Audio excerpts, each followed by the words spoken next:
Dear children, do your parents ask you time and again to study, study and study, and you have become fed up of that? If it is so, that means you have not adopted the right way of study, and your time management is also defective one. It needs to be changed. You will have to change it. If timely intervention in this regard is not made, you may suffer in long run and may not achieve the desired success. Children, your daily routine should be such that your ardent supporters, greatest well-wishers, who are they? Do you know? Your parents. They could trust you and you could come true to their expectations.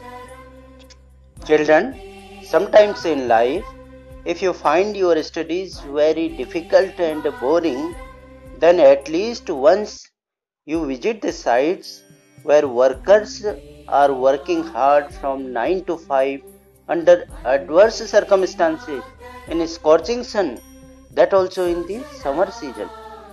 And then you compare your studies with their toiling work. Immediately you will come to know that whose work is easier one.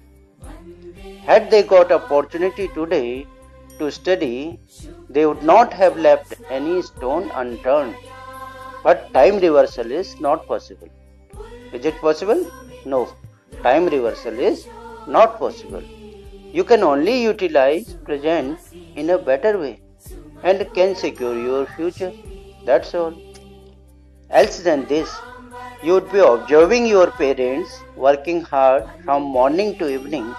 Try to compare your studies with their complicated work. You would realize that how easy is your study than your parents' work.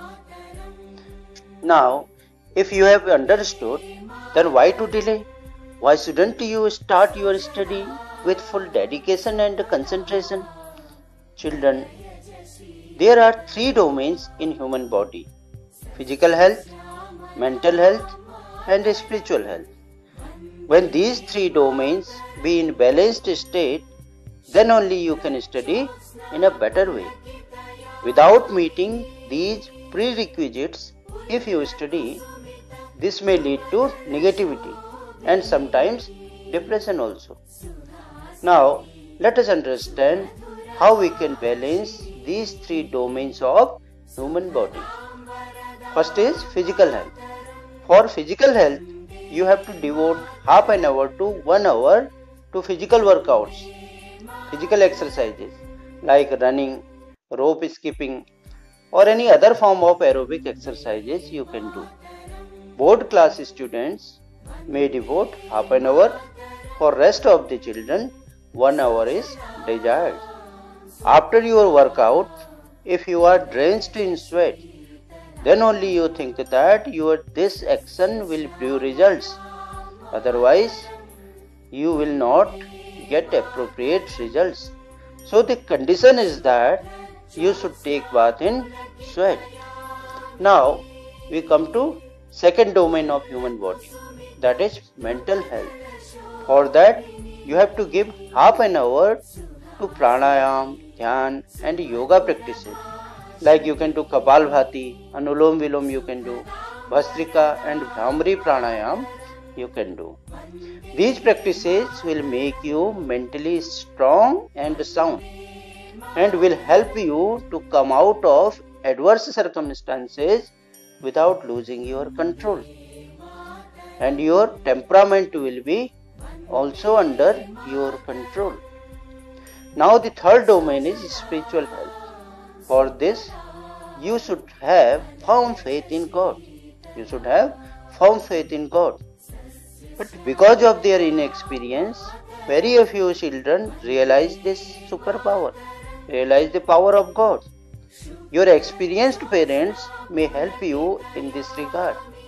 That's why interaction with parents and other senior members of the family is very essential. It is very essential to interact with your parents and senior members of your family. They can help you in balancing your spiritual health. But often it is seen that in their adolescent ages, children reduce talks with parents and elders in the family. That is the root cause of their getting misled. That is the root cause of getting their misled. Else than this, what can we do for balancing our spiritual health? You should steal some time for reading biographies of successful persons in the world. Biographies of successful persons. And all these your activities will help you in balancing your spiritual health. After balancing all three domains, what have to you do? You have to take 7 hours sound sleep. 7 hours sound sleep. And then in rest of the time, you can continue with your studies. Because it is not a fun. Don't take study as a fun. It is your duty.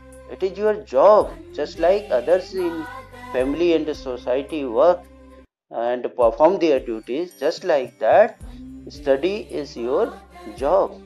This is your investment, which is going to be returned to you in your youth.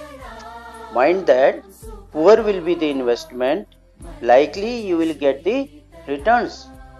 Then don't complain about your luck and don't blame God at that time.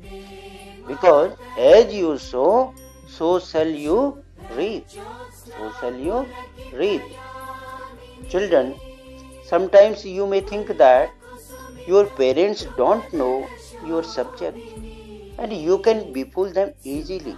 You may be thinking that. But it is not so. Maybe they don't know your subject, but they are highly experienced in the battle of life. And they are greatly attached to you. They are greatly attached to you. So many times they ignore your mistakes. They don't say anything. They don't interfere in your activities also. But they know everything. So, if your parents are interrupting in your any of the activity, then take it as an alarming stage. It is not an initial stage. Take it as an alarming stage. Quickly change your strategy and mold your ways and pay heed to your parents' advice. Never resort to ill arguments with them. Children, never compare yourself with anyone because comparison leads to disappointment. There is no scope for comparison. So kindly don't compare yourself with anyone. It may take few more efforts in understanding a certain concept or certain topic, but continuously plying on with the efforts, you will ensure your success as likely as is the change of seasons during the year and rising of sun daily in the east. For how long? Sun is rising in the east since the time immemorial. So I hope that all my children will recognize their duties and will utilize their time in the best way and will head towards an enlightened path of progress. Thanks. Jai Hind.